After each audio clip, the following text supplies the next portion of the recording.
Welcome back, everybody. Welcome back to the Canyon. Welcome back to a necessary installment for those of you who are followers. For those of you among the very few that got to see Diablo blow his transfer case into pieces, here's the 3D parts, still nicely covered in grease. All of the hard parts are in a little plastic tub, soaking in super clean, waiting for me to do my next batch of stuff through the ultrasonic cleaner. So this is, of course, it came from the Workbench Vol.17. I think this is episode 7. I want to say it's 7. I think it's 7. This is our good buddy Diablo. I can't do the slow motion cruise control into frame because he's running a little CT06 radio and he doesn't have cruise control. We can drive. He's a little gravelly. Okay, he's a little gravelly, and I'll explain why. Because when we're at very low speed, let's see how low we can get. You can literally hear the sound of the motor. But you hear the little ricka. So, he got bound up in the skewers at Mavericks and completely self-disassembled his transfer case. Ooh, So, I thought it was going to be weeks, because now somebody's doing a clone of something. Someone told me what it is, and I already forgot. 30% underdrive in the T case, just like there was 30% in his. So he's got in there. So he's around 20%. For motor mount, it was less than 2 hours total to get him from where he was to where he is. And I had to do, I don't know what, where's me on? I don't know what these little plates are made out of. I couldn't use Traxxas plates because they have a 4mm bore, and this is a 5mm bore for the shaft that's on here. This shaft is very clever. It has a little fat piece in the middle and then 2 bearings, so the shaft doesn't come out. The shaft is retained. Very nice. Mounted the T-case back pretty much as far as I could get it. This is the old front shaft. I grabbed I think it's a Boom Racing Kudu. That's what the front is now, because the front shaft is now almost the same length as the rear shaft, and the top shaft is pretty long. And I had to put a 45 tooth in here. On his old setup, he was running the smaller Traxxas 39 tooth from the Sport, and he was running an 18 tooth pinion. And on the swing of this front motor mount, there you can see it pretty good in there. There was no way that was going to fit. So I did the simple thing where you take a calculator, you divide 39 by 18. It's 2.166666 repeating. So I divided 45 by 2.166667. And we get 20.79. So there's a 21 tooth pinion in there. So we should have right about the same gearing. This is a 4S guy, because with the 2.36 to 1 gear reduction that you have from a Traxxas Portal paired to this and it's a 1400. That's the problem. I could be running like a 2250 in here and get away with it. That might be something for the future. Because he's not blazingly fast as set up. I wonder why he's on a 1400. 1800 at least. It bummed me when he grenaded before and the motor twisted. Just a few revolutions that we got put that nice silver band onto the motor. I guess it kind of matches this silver band on the motor. So if I hadn't pointed it out, maybe people wouldn't notice. The spur gear is a salvage. It wasn't chewed up enough for me to throw it away, but it is lightly chewed up. I tried to clean it up with a wire brush and a razor knife, but it still has a bit of... It's not the best sounding spur gear ever.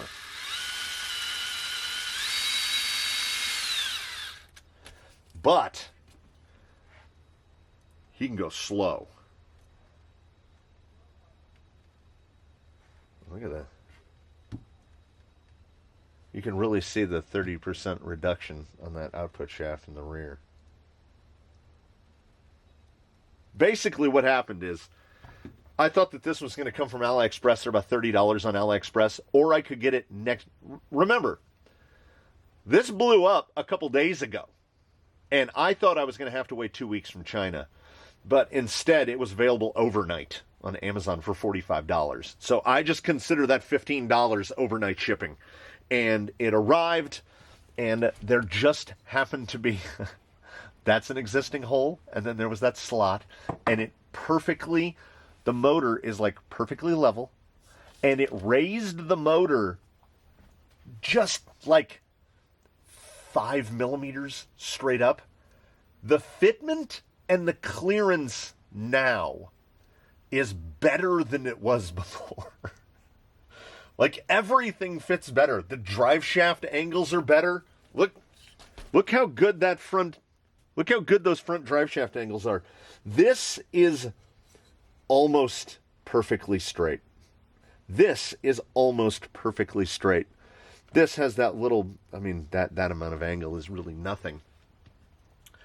It slapped together. It went together nice. Why it took me the amount of time that it did was, I got halfway through this thought, I'm sure of it. These were big axial, I think they were 35 millimeter around plates for a big 56 tooth. There's no way, you can see where the body mount is. There's no way I was fitting a 56 tooth in here. I think I might be able to get away with a 52, but I needed to get something small because I thought, my brain was sure there was an 1800 in here, but there's a 1400 in here.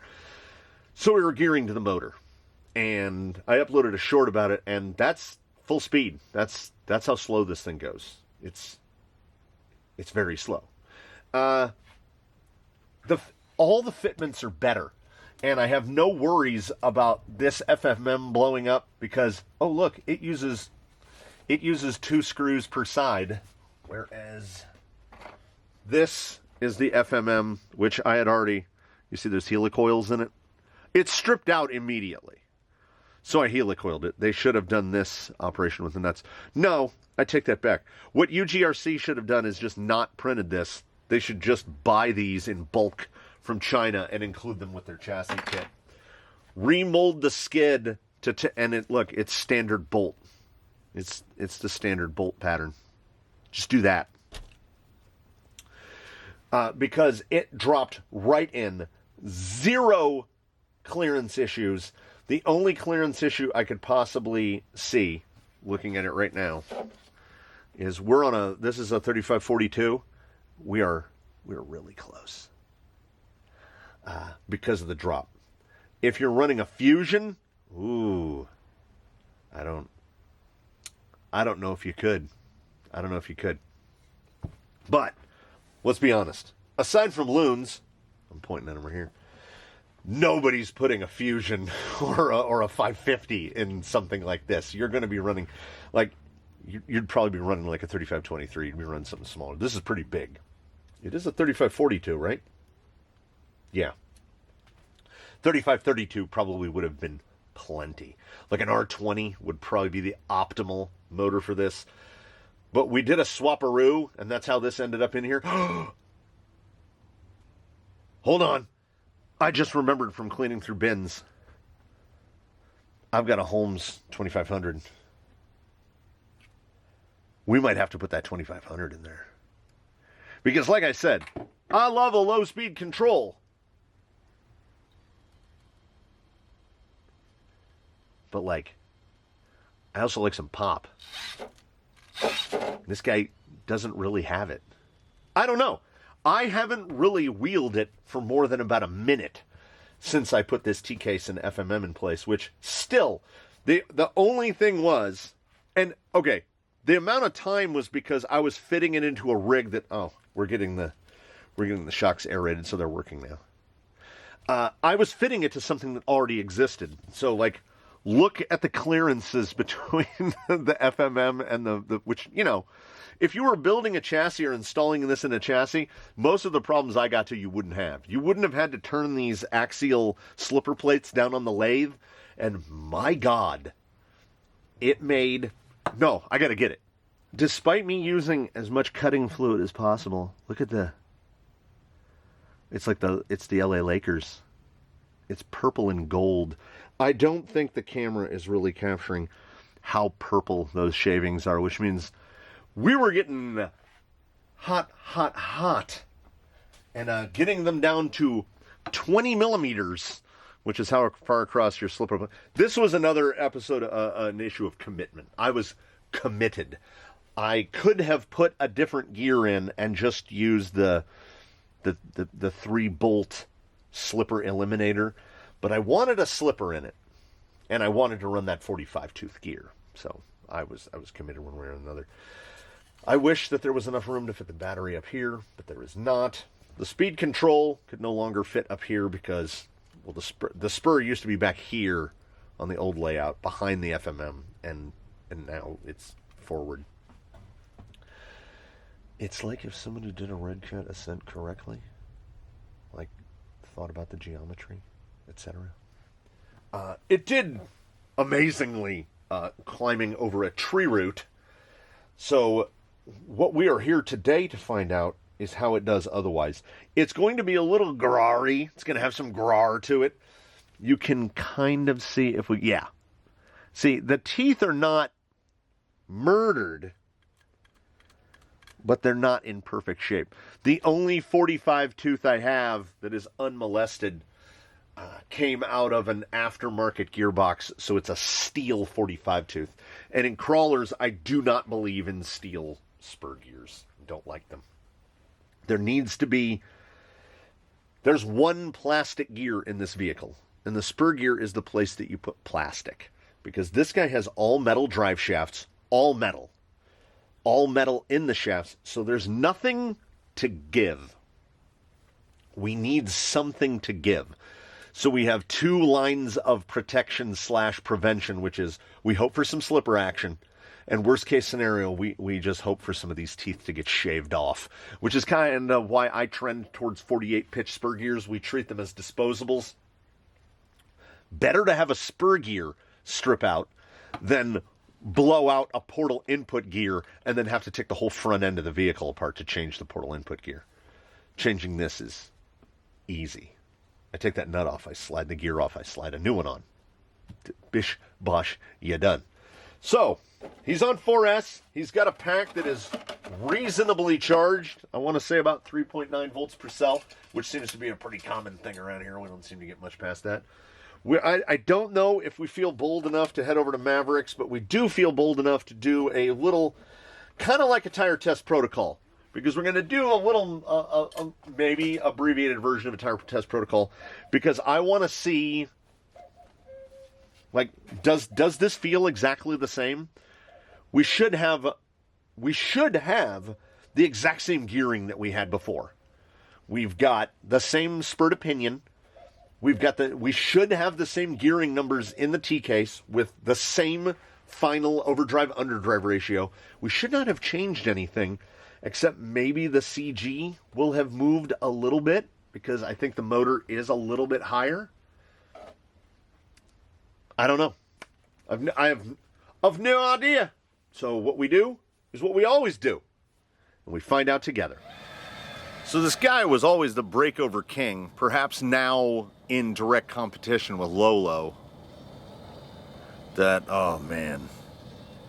I know there's more power to be had in higher KV, but I feel like that 1500 KV area is that's like my sweet spot. I love how low you can go, and on the drive back, he would have to be completely re-geared. I would have to figure that orientation out, because his speed, his all the way open speed is pretty much perfect. That 2500 would have to be for 3S. Yeah, he's got all the bite you could need, and the low speed.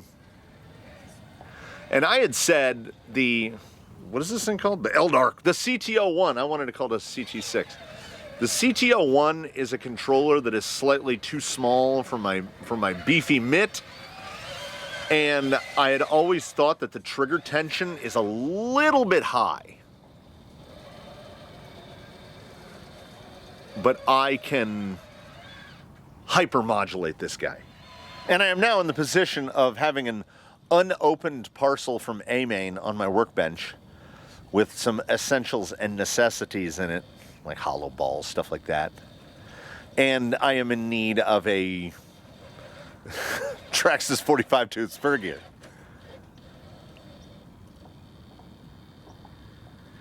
Yeah. I'm not going to say he's the low-speed king, but he's definitely in the conversation. And there's just enough pop. I was trying to go in too slow. And then the breakover is just like it's that wasp waist. There's nothing to hang up amidships. The only thing over time that we were going to have to keep an eye on is I just used button head screws on his skid plate. I don't know how much surface contact those actually make. We will see.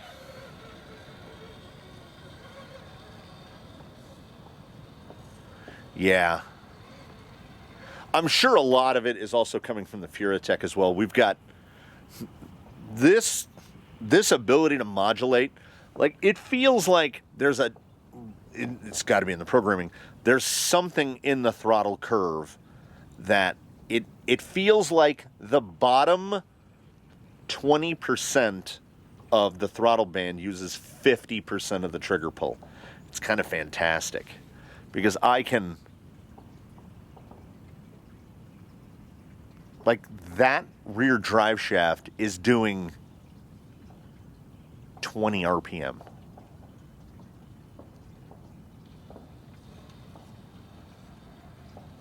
It really does not feel 4S. Like, it is so... It feels better than it did before, which... I mean, it shouldn't. Because we haven't changed gear ratios. It should be the same finals. It should be the same everything. I don't know. I'm trying to get driver front there. I want to see. There's an overhang driver rear. I want to see if we can pull it at all. Ooh. Oh.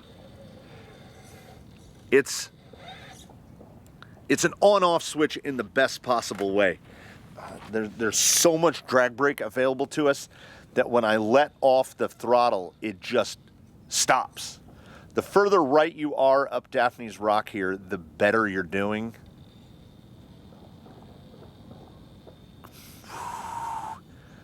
I don't know if anybody can do it that far right. That was impressive stuff. And again, it shouldn't make a difference. We changed an FMM and T case to another FMM and T case.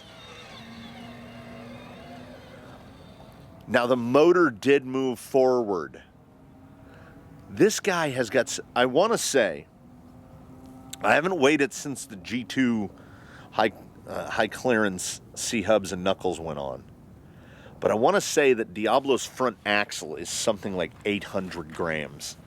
So I don't feel like moving maybe 80 grams of motor forward is going to make that amount of difference. But then again, maybe it do. The low speed is... And again, that FMM and TK should have nothing to do with that.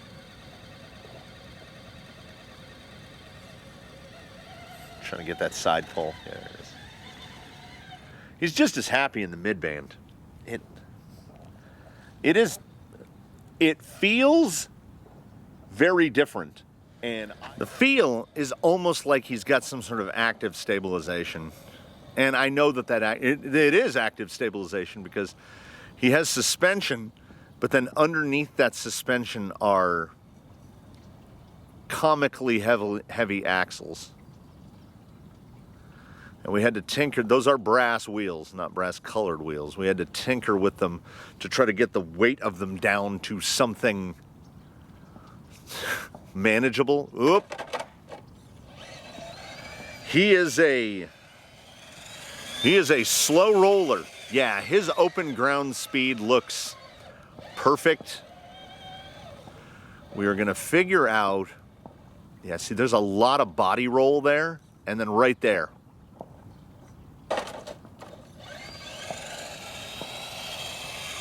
I feel like his suspension is appreciably slow. We might be into an instance of just too much brass. Yeah.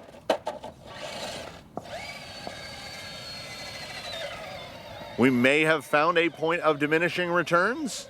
I had said, I think it might have been in the last episode of this, that we were getting near toward where we might be talking about too much brass. Look at that lean angle. We've got the low side shock just completely collapsed, and I am trying to figure out what weight is transferring from where to mash that, and it won't transfer back. Maybe he needs bands? Because he looks good. He's good coming through here. And then just boom. Pendulum effect. I don't know if I can find a line of entry. He feels so light on the top side.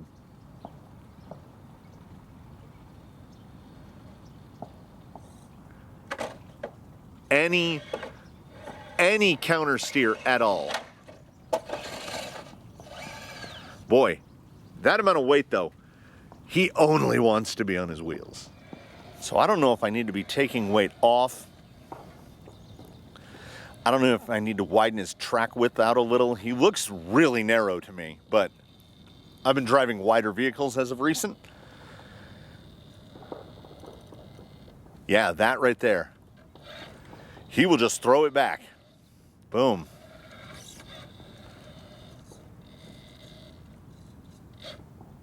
This. It is something. And wow, it will not, with how much weight is on there, that front end's unwillingness to stay down.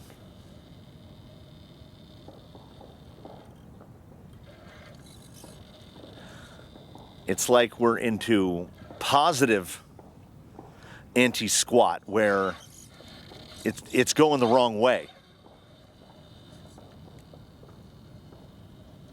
I mean, we can get there, but there's a lot more work to it than one would think. I don't see how changing the motor mount and the transfer case would result in us having to completely retune the suspension. But that appears to be where we've ended up. He's got the forward drive. Like what? I wish I could isolate that in my brain. He lifted the low side tire for a second and just cut his own legs out from under him.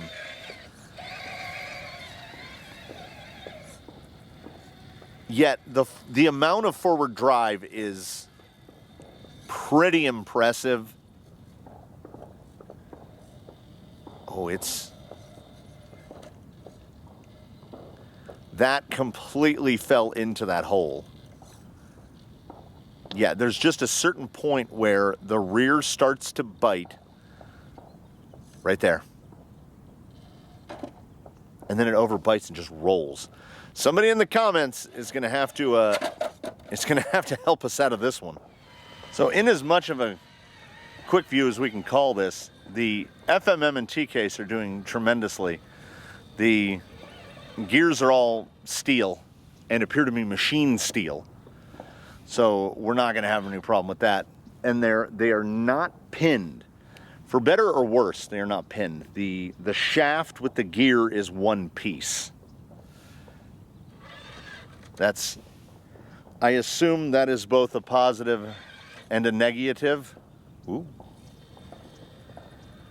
This guy is extraordinarily good at things right up until the point where he is not good at those things. Will that, like,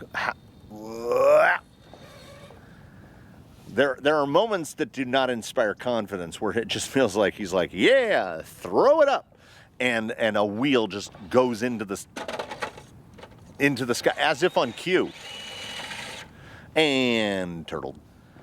But I see no negatives to the motor mount T-case combo.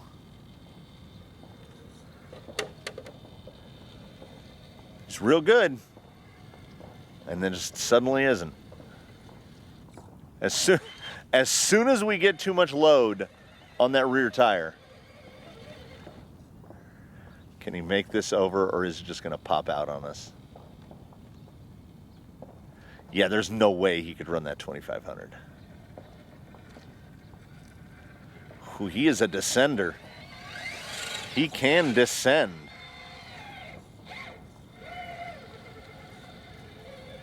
Yeah, the forward drive is definitely there.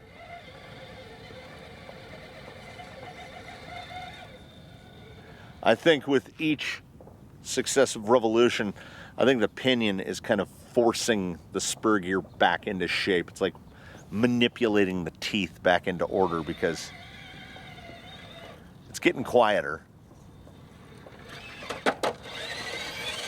I did not add any grease to the gearbox. I took it apart to investigate the gears. It seemed to have a reasonable amount of grease. I think if I put a little bit of grease in there, I might have quieted it down a little. But I think most of the noise we're getting is spur gear. That low speed, man. On a 4S. And then just away it goes. Yeah, I made no changes to geometry. I installed a new T-case and a new motor mount, and it's the same electronics. It's weird. His behavior is genuinely weird. Someone knows. Someone out there knows. And I'll just use that. Like, he does that really well. Whee!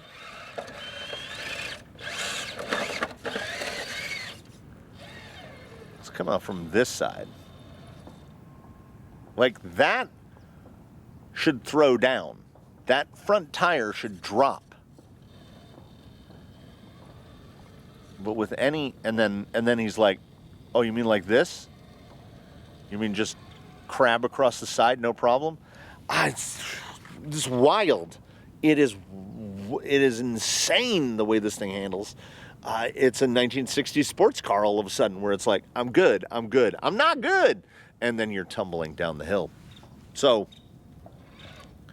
if this was a quick view of the Amazon / AliExpress FMM and T-case, in quick view spirit, recommended. Like, went together easy.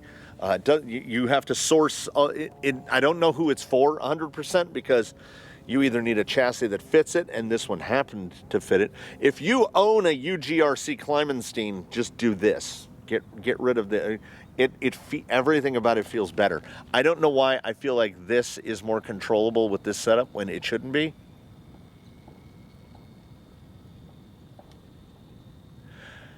But yeah, the quirkiness at the limit, no pun intended, not at dead limit, is... I don't know. I don't know what it is.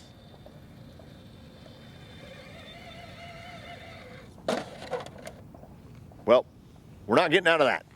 The power delivery feels outstanding. The build quality on it was good. The anodization was good. The included spur, I assumed the included spur was going to be identical to the one that comes on the fake Tulo, but it actually looks and feels a little nicer. And it has 6 holes in it instead of 3, so obviously it is something different. Yeah, we will get this guy sorted out. And did I finish the thought about just throwing wider adapters on it and seeing how he does with his each side pushed out about 6-7 millimeters? Might be all he needs. I don't know. we'll figure it out. As I said, we'll figure it out together. Thank you for stopping by the canyon. Thank you for following along with Diablo. He was down for a couple of days, thanks to our good friends at Amazon Prime. I thank Amazon Prime for getting me things here quickly now that the holidays are past. I thank you all for joining us here in the canyon for another and It Came From the Workbench installment. I thank you for joining us for whatever we put up on any given day. Do all of the usual things like commenting below and liking and subscribing and considering a membership. But most importantly and above all that, please, in between now and when we meet again, one and all, do your very best to have a good one, everybody. We'll see you next time. Diablo and I, we wish you the very best, and we'll see you again real soon.